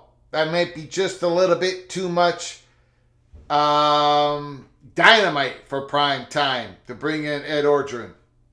I don't know if I think maybe, I don't know. I'm not sure. Or I don't know. Very interesting though, John Till. Very interesting. Thank you once again. You always have very interesting comments.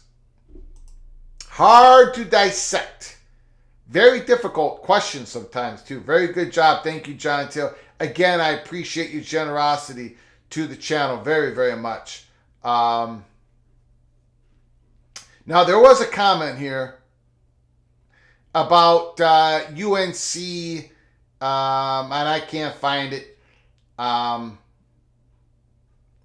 about would the networks really want UNC and Virginia to be the next expansion for the Big Ten? It's a very good question. Now, of course, North Carolina and Virginia would be great. Here it is, Johnny Whitesmith. Very good comment. I hear this a lot, but I can't imagine CBS, NBC, Fox being okay with Virginia and North Carolina. They combined and average around 1 million viewers and never had any good ratings. I think that is something to think about. Now, of course, to counteract that, the Big Ten would love to sell Big Ten network subscriptions in those two states. Fox, who owns 61% of the Big Ten network, would love the additions of North Carolina and Virginia. But, CBS, NBC, are they willing to carry the freight in all this with North Carolina, Virginia? It's a very good comment, Whitesmith. And, of course, in the back of my mind, I always have Notre Dame rattling around. Because I believe, not everybody agrees with me, but I believe the walls are closing in on Notre Dame, their ability to keep independence, and If the ACC implodes, which I think they're going to, and I don't think it's going to take to 2033, 34, 35, 36 anymore for it to happen, Notre Dame, North Carolina, Virginia. You see, Notre Dame can grease the skids, they're going to be able to improve the money distribution. If Notre Dame joined the Big Ten, it would raise all the boats, all the ships in the water, including Washington and Oregon. So you bring up a good point. I think that's a very good point. At some point, it's got to help the complete value of the Big Ten media package to a CBS, to an NBC. And Virginia football, North Carolina, Drake Mays had good years. North Carolina's had some decent teams. But are they a football frenzy state, college football? They're decent, they're good, but enough to be the 19th or 20th school in the Big Ten, that's a very good point. However, their basketball program would bring in a lot of money. In Virginia, again, that's why we bring up the fact that North Carolina they do have a connection, a long standing relationship and connection to Virginia. And is that connection strong enough to have Virginia be brought over with North Carolina into the Big Ten or the SEC? Let's not make any mistake about it. The SEC, an addition of Florida State, Clemson, North Carolina, and Virginia, those four schools to go from a 16 to 20 team conference. North Carolina and Virginia would become SEC countries. Those two big states with the SEC network, and then you bring on Clemson and Florida State with all the rivals. They're not bringing in, totally complete new footprint. But again, Tallahassee, Florida, that's a world unto itself in Florida, and Clemson is a world unto itself from South Carolina. So those four together, that works. That works for the SEC. Interesting times ahead. Yes, and I agree with the Maryland Terrapin fans in the chat room. Virginia and, as Joe Z says, yep, Terps DMA already overlaps with Virginia. There is truth to that as well. So that devalues Virginia to the Big Ten just a little bit more. Virginia is an interesting case all to itself. It's definitely not Clemson, Florida State, North Carolina. They're in a different tier. Can they make it into the Big Ten of the SEC? Virginia, Miami, Florida, they are in their own tier below those other three schools. It's going to be very interesting. Notre Dame doesn't seem ready yet, and Miami has a major stadium issue. But I agree with JD. I absolutely agree with JD. In the sense that I just having a discussion with one of the people that I talked to. What Florida State is doing does not. They're putting a lot of money in, and now I understand. You put the money in now because it's going to be more expensive to do it 5 years from now when it comes to stadium renovations and things like that. But what Florida State is doing, they're playing the long game. Florida State University played the long game, but when it came to the research institution, they made the investments 20 years ago. So today, everybody looks at Florida State as a pretty good, decent research university. 20 years ago, we would not be having that conversation. It seems to be Florida State's doing things now, so 20 years from now, you're going to be saying, Florida State, they're an SEC team. I never thought Florida State wasn't an SEC team. Oh, they weren't an SEC team? I always thought they were an or Big Ten. Use SEC of the Big Ten. Florida State making long-term planning, playing the long game, and I think you're seeing it now with their stadium renovation and what they're doing there. Same thing. Well, I won't go down that rabbit hole. I won't even bring that up. Great comments, great phone calls. The phone line is open, 763-260-1333. The ACC has just released the 2024 matchup. Not quite the schedule, not quite with the dates. They're going to be doing that January 31st of 2024. But that's quite, that's interesting. Now that I think about it, that's kind of interesting.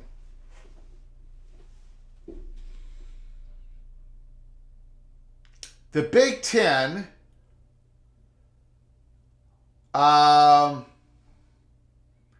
we are hearing that they're going to be releasing their 2024 schedule with the dates of the games real soon. November. Definitely November. But yet the ACC is not going to be releasing their schedule for 2024 until January 31st. I wonder why it's taking them so much longer. Wonder why it's taking them so much longer. Maybe it has something to do with maybe it has something to do with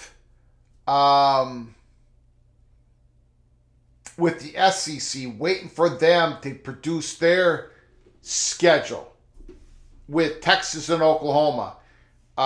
Because, the ESPN owns all the distribution rights to ACC and SEC. Maybe that has to be coordinated with the dates. I don't know.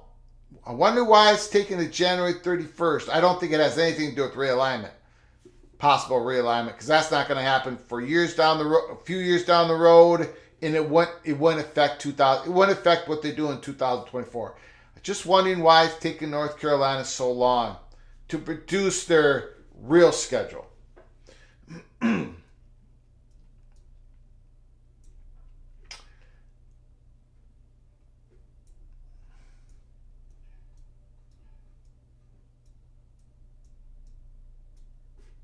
Jerry Jones, honestly, I don't see the great value in Clemson. They've been good for about 15 minutes. If this was 2010, would anybody care about getting Clemson? Maybe I'm wrong, though. Man, they're... I mean, that's true if you go back to 2010. But do you think that fan base is going to be shrinking anytime soon? Think about it. If Clemson only averages 8 wins a season for the next 4 or 5 years, is that rabid fan base going to really shrink? Or do they have that fan base intensity that's going to last for decades? Nebraska, they haven't been in the bowl game in 6 years, but they still have a massive fan base. Those fans aren't going away. They're not going away. I feel the same thing about Clemson, although it is a smaller school, a smaller fan base. Not by much, though. But Clemson's going to buy the t-shirts. They're going to buy the subscriptions. They're going to buy whatever is out there that has the Clemson orange out there. TV market, yeah, in the SEC, not going to really help out the SEC that much.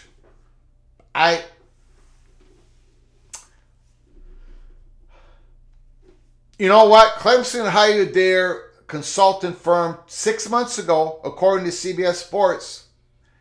They have the information on where they stand. We're going to find out here soon on whether Clemson pulls the trigger, letting ACC know about their future endeavors. I think we're going to find out in the first week of 2024 or earlier.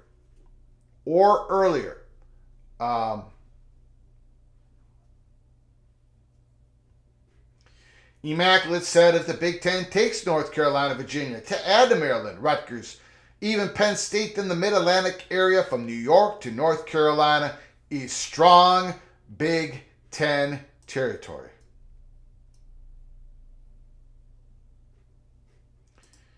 Did you see the WRAL article on the small hockey facility that UNC is building? 2,000 seems way too small for Big Ten hockey. First of all, when did that article come out?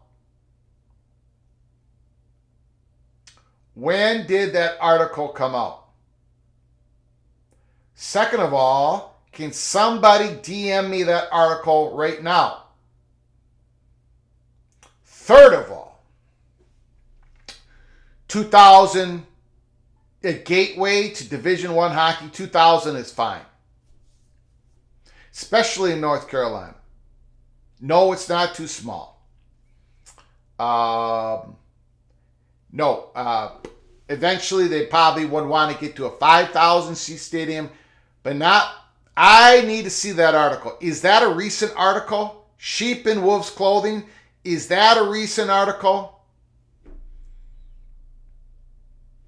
I need to see that article. Now again, as you know, here everybody in the Holy Smokes Theater, there's that blue hockey skates sitting next to Mr. Tony Petiti. There's a reason for it. There's a reason for it. Please, somebody send me a DM in my Twitter, WRAL article, or I'm going to have to spend time looking it up right now. Is that an old article or is that a new article?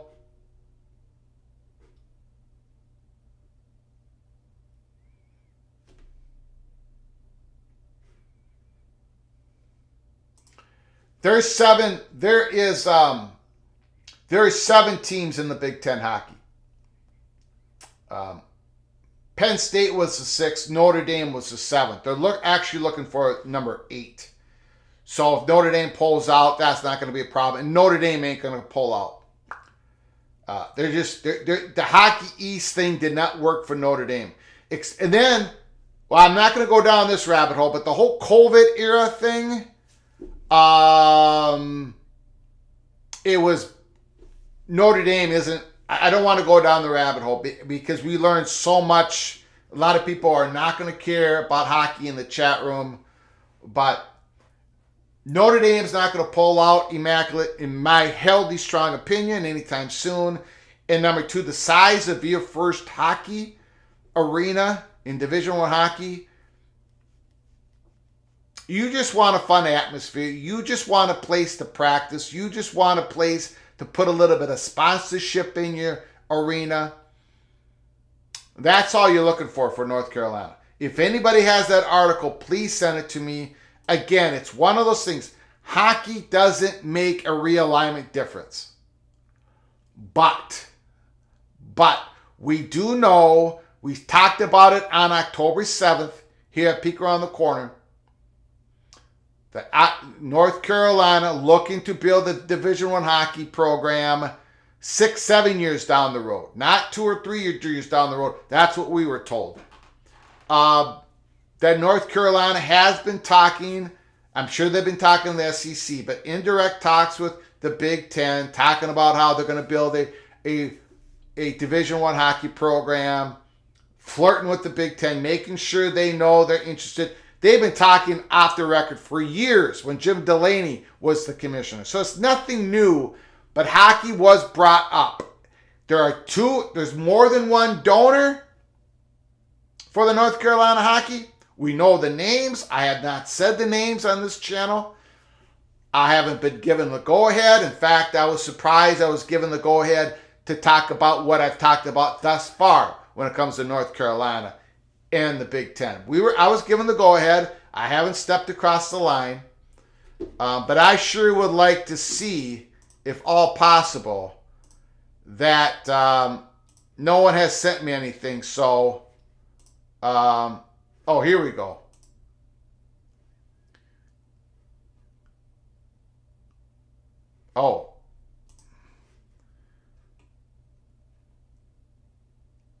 Okay. This is new.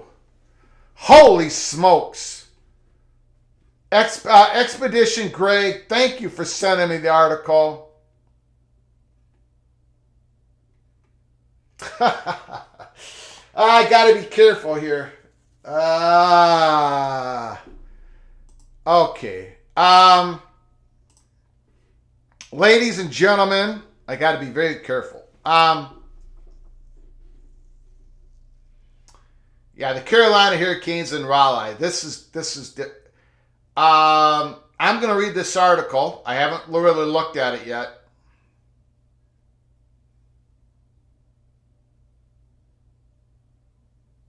I'm going to bring this up, and I know this is a college football YouTube channel.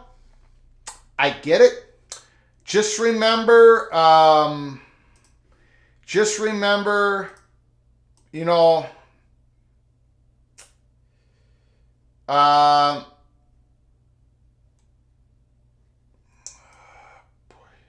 don't know how to say it. I got to be careful here.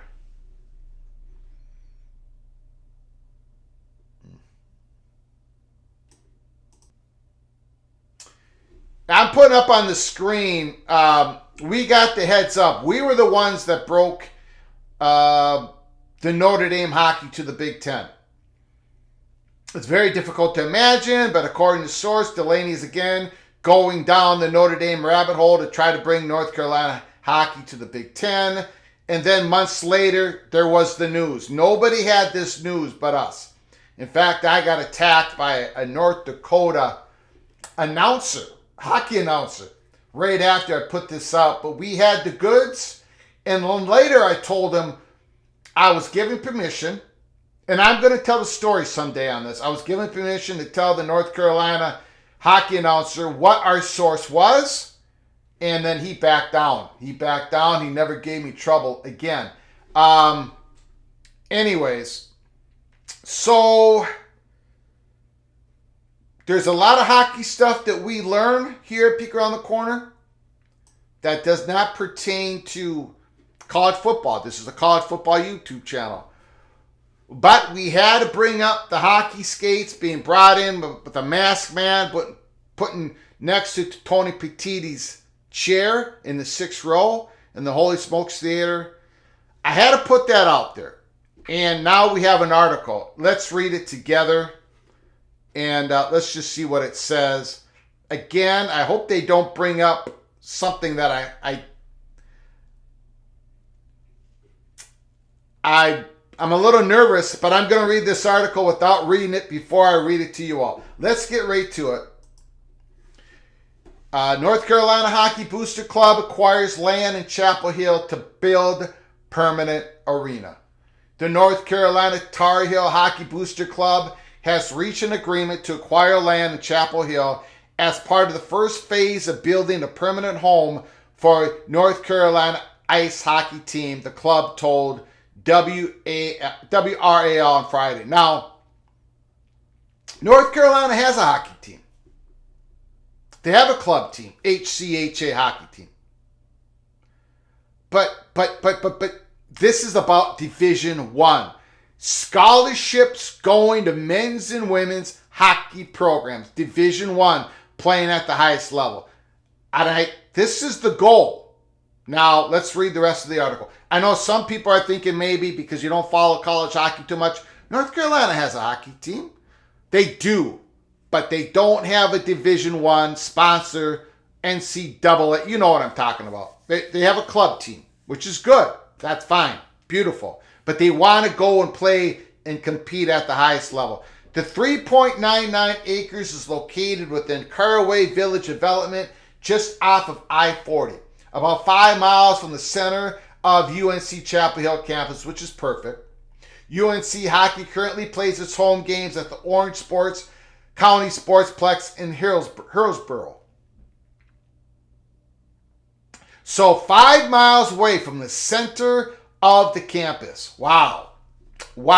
We are grateful to the NHL and the Carolina Hurricanes Hockey Club for their unwavering commitment to success. They have led the way and turned ice hockey into a growth sport across our region, Booster Club President Greg Morey said in a statement, "Our collective vision is to build the 2,000-seat arena for organized ice hockey programs that serves double duty as the local gathering spot for residents to enjoy. The path ahead is still long. However, our team's dream took a very important, very big first steps towards reality today. The UNC hockey website currently operates as a Division II non-NCAA collegiate team in the Atlantic Coast Conference Hockey League. Northwood Raven is the developer of the Caraway Village. Develop partner Adam Golden voiced support for the future plan. We could not be more excited to help establish a home for UNC hockey and build a fantastic new amenity to Chapel Hill. This is still the very early stages of development." Okay, so that fits the timeline of what we've been told. That fits what now when we're talking Division I hockey in North Carolina, we've been told 6 to 7 years down the road. This is something that could be built in a couple years. Gonna get all types of use to it, and then they can build out on that to make it a Division I hockey arena. 5 miles away from campus. This is where they're starting at. These hockey arenas are built to be enlarged. That's just how they do it. This is again, we talked about it. North Carolina is not going to be building the Division I hockey program 2 or 3, 4 years down the road. This is 6, 7 years down the road. This is what we've been told.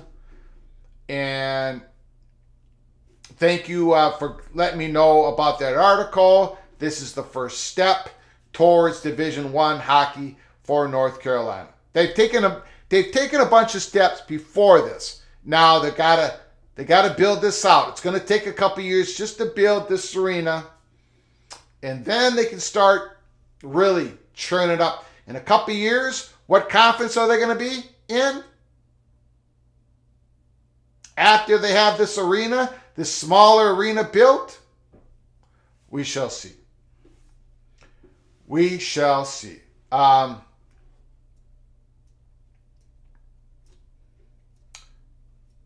Very interesting.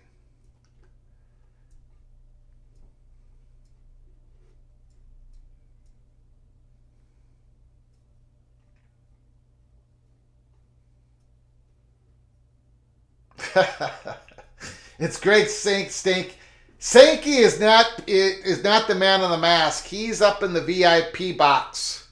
He's up in the VIP box in the theater, in a VIP box that is next to Peter Collins, the Board of Trustees at Florida State. So they're kind of sitting kind of close to each other. And the North Carolina hockey states are in a seat sitting next to Tony Petitti. That's why we started talking about all this in early October.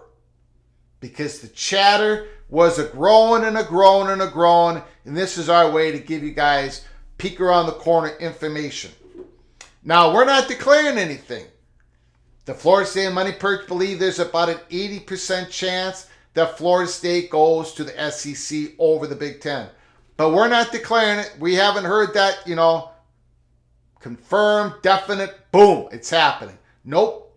We're just telling you where this thing is leaning. And it's leaning a little bit to North Carolina, to the Big Ten. Just a little bit.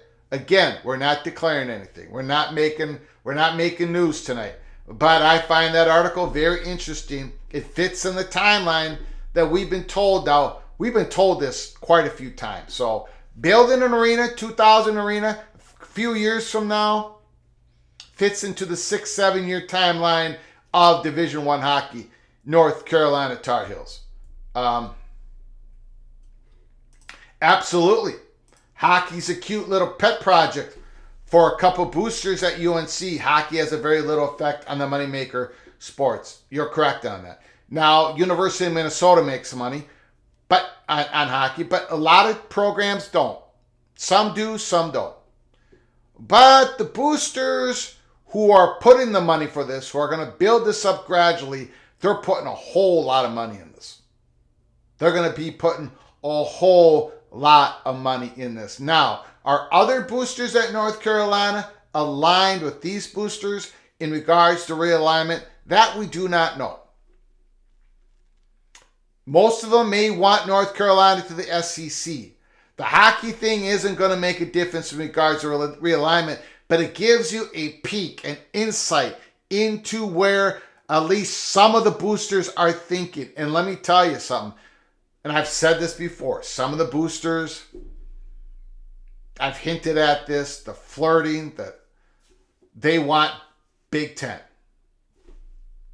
But there probably are some that wants the SEC. The fan base probably wants SEC. But we all let you know on October 7th that the Big Ten and the North Carolina Tar Heels, that they've been talking for years and years and years, especially when Jim Delaney was at the helm, and Tony Petitti is leaning on Jim Delaney heavily. Kevin Warren didn't, but Tony Petitti is.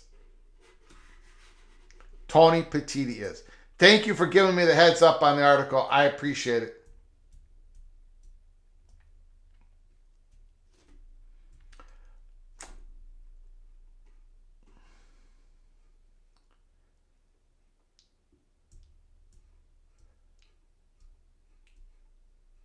A lot of great comments. Won't be able to get to them all. If you hit that $ donation, I'll get to your comments as soon as possible. The phone lines are open, 763-260-1333. Again, thank you for giving me the heads up, Expedition Greg and others in the chat.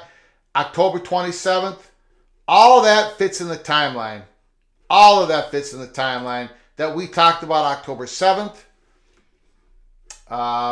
Keep an eye on that story. Keep an eye on that story. I know we will. I know I'll be making a few phone calls after I get off the show tonight.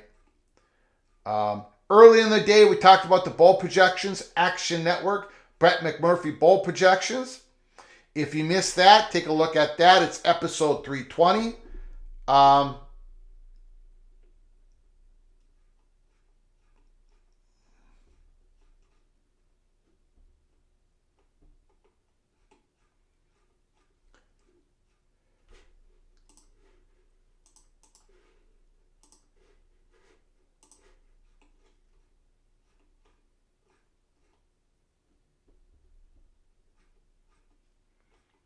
Just looking at my bunch of notes I've been given here in the last 30 minutes, just trying to catch up, making sure nothing is important to what we're discussing right now.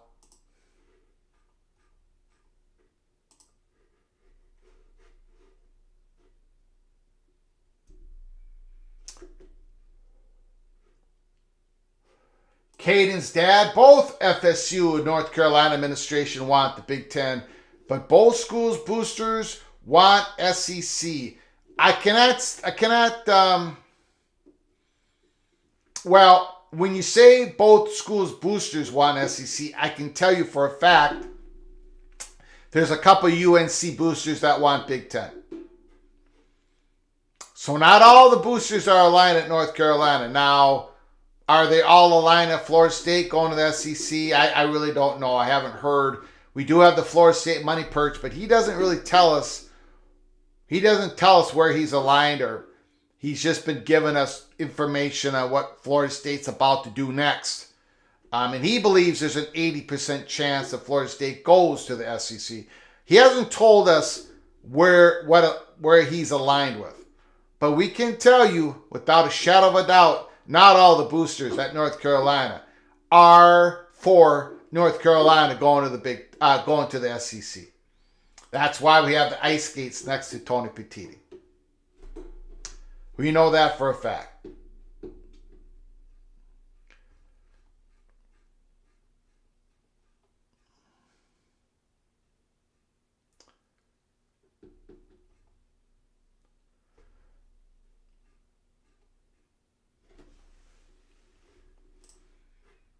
Okay. I think we're going to shut it down. We've been on the air for now 2 hours. Second live show we've had. I want to thank you all for coming on in. I want to thank you for your comments, for your generous donations, with your great phone calls. ACC has just dropped their schedule for the 2024 season. Pretty interesting stuff. Permanent rivals, 16 of them throughout the conference. Louisville doesn't have a rival. Georgia Tech doesn't have a rival. Really interesting stuff. Florida State's only rival is with Clemson and Miami of Florida. Clemson's only rival is with Florida State. North Carolina has 3 rivals.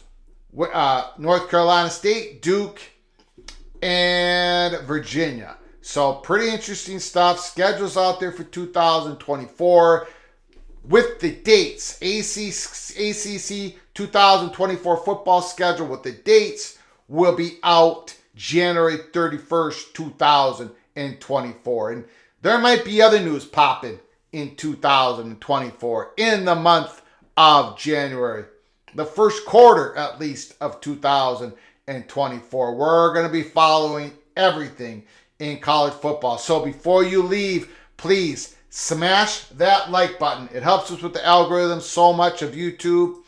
Please subscribe to this channel and hit the notification bell. Make sure you get notified the next time we come on live. We've been live twice tonight. We might go live a third time if there's breaking news. So keep your head on a swivel. Until next time, from all of us at PATC to all of you, please, you all take great care of each other. Thank you so very much.